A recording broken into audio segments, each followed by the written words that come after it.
Hello, and welcome to That's English. Hi, everyone. Samantha, have you ever thought that life would be so much easier if we didn't have to make so many choices? You mean like having to choose between 50 different kinds of yoghurt in the supermarket? Exactly. In our documentary today, we look at a choice many people have to make at some time in their life. Choosing a property to buy, a home. What shall we have for dinner?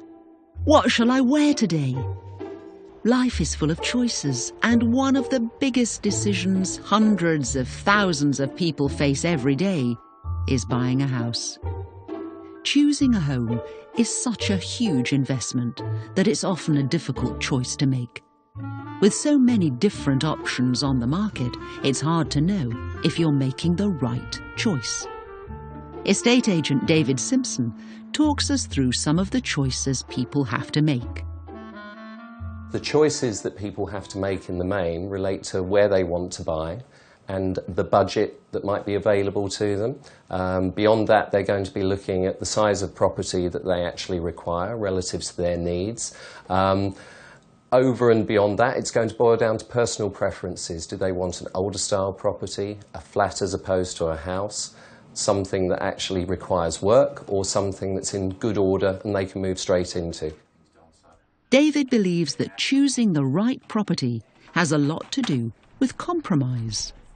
Ultimately, the degree of compromise that people have to make is going to revolve around the budget that they have available and how that relates to the area in which they're buying. So it may be something like the size of the accommodation, the quality of the area in which they're going to be making a purchase, or the condition of the property that they're actually sort of looking at. So those are going to be some of the fundamental compromises that people are going to have to consider making.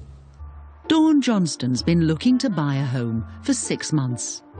She tells us about some of the challenges in making such a big decision. I think if you know what you're looking for, then of course it's not as heavy on your mind, but yeah, it isn't that easy, especially when you're picking a property and then the children have to like it. That's another challenge as well, something that accommodates their needs as well as your own. So let's get you inside and have a look. Thank you. So this is the more modern of the two properties. Today, David is taking Dawn to visit a couple of properties that have just come on the market. The first is a modern house in a new development. Yes, that I do like. And as you can see throughout, the property's in really good order. So you won't have to actually sort of do a lot of mowing of lawns and things along those lines.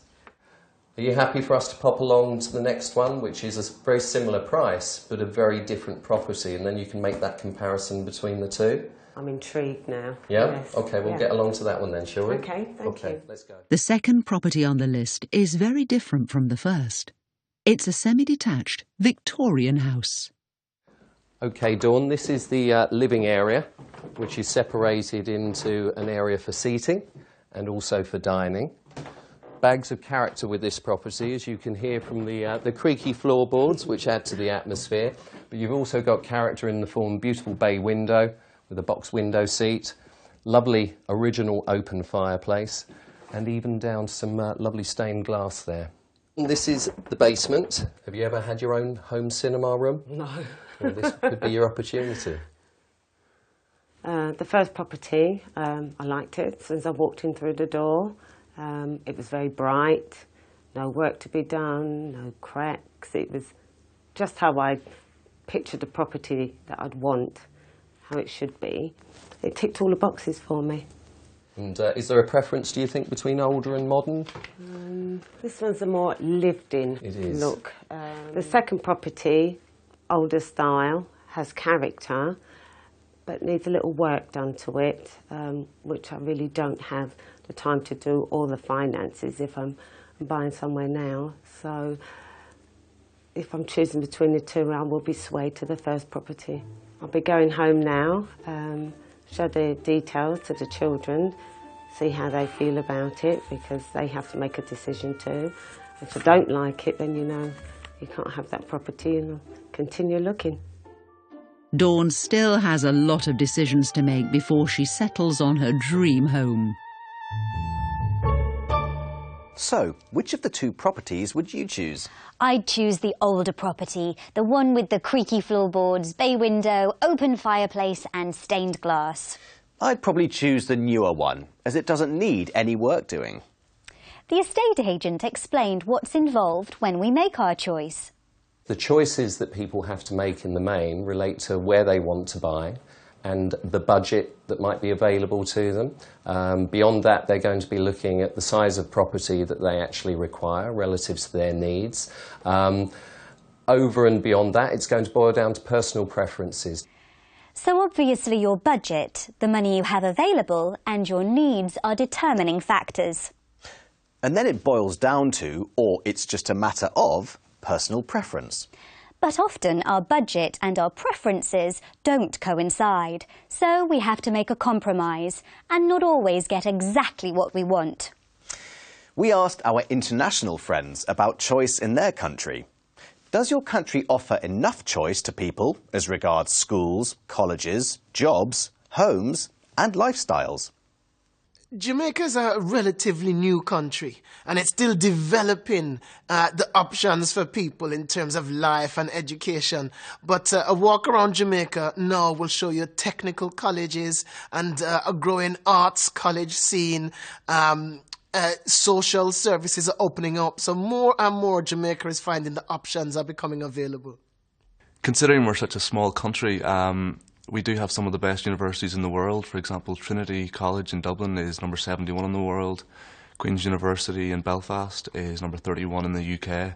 And I think it's a real testament to how good the education is there. Like schools, for example, are the best in the UK in the north of Ireland. South Africa does provide a huge variety of choice, but the only problem at the moment is the lack of jobs for the youth to follow.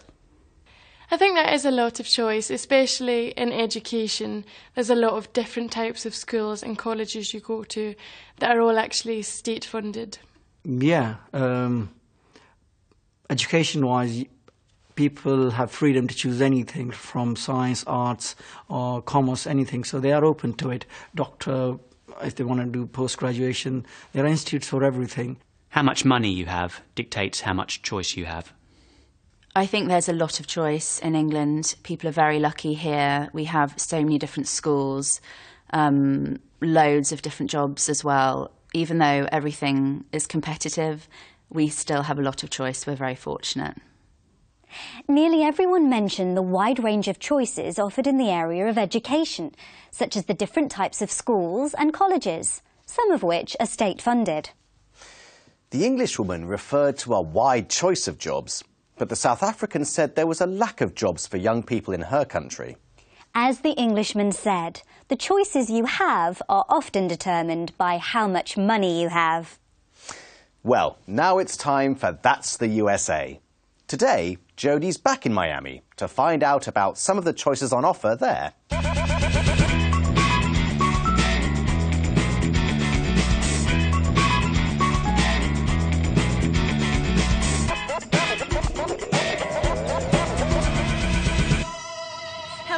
Welcome back to Miami. This time we'll look a little more closely at some of the city's choice attractions, including the unique shopping culture, the Art Deco architecture, and the electric nightlife.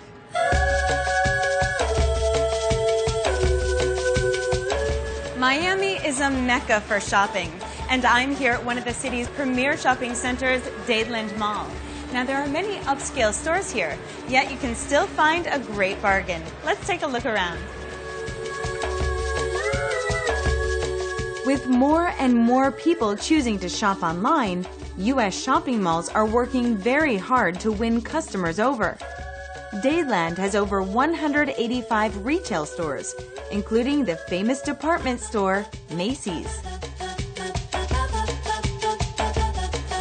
I'm here talking with Patty. Now, Patty, what brought you out to the mall today?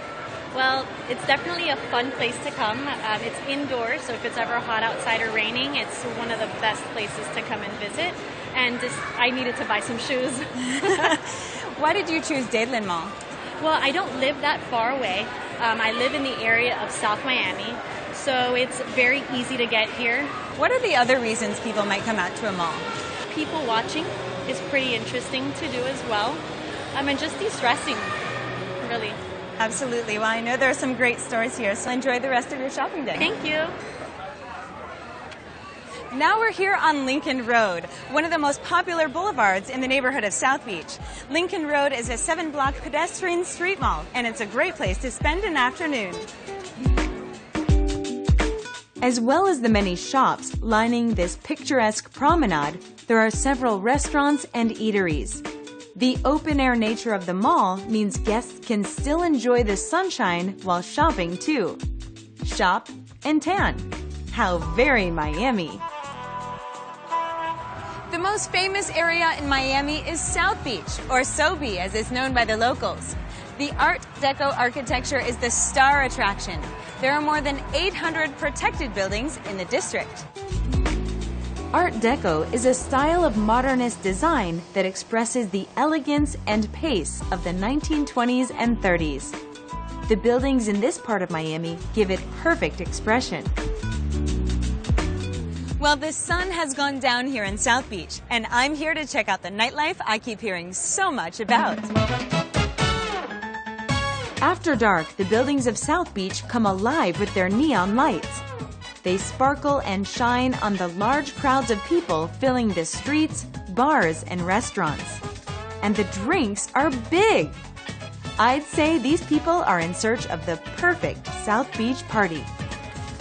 I'm here with Lawrence and Adrian, who just flew into Miami from New York. Now, guys, as far as nightlife goes, what types of choices are there here in South Beach?